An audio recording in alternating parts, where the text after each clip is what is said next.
আপনারা কি জানেন যে এই যে চকলেট, ঠিক আছে, এইটা এরকম বাইট সাইজে বা এরকম গোল করে ছোট্ট একটা টুকরোর মতো করে রাংতায় মুড়িয়ে বিক্রি হওয়া কিন্তু সবথেকে বেশি প্রচলন হয়েছিল প্রথম এবং দ্বিতীয় বিশ্বযুদ্ধের সময়।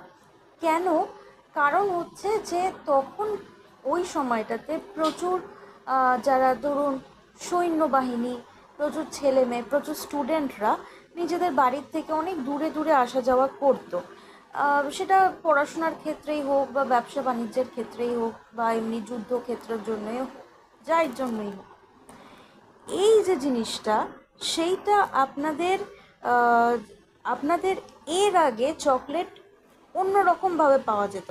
কিন্তু ওই টাইমটাতে, ওই বিশ্বযুদ্ধের সময় কি হয়েছিল, মানুষে খাবার বেঁধে নিয়ে যেত দূর থেকে দূরে, এবং তখন এই জিনিসটা কিন্তু যে কোনো জিনিস কিন্তু এরকমভাবে ছোট্ট ছোট্ট সাইজে রাংতায় মুড়িয়ে বিক্রি করা হতো, এবং লোকজন বাড়ির থেকেও এরকমভাবেই সেটাকে প্রিপেয়ার করে দূরে নিয়ে যেত।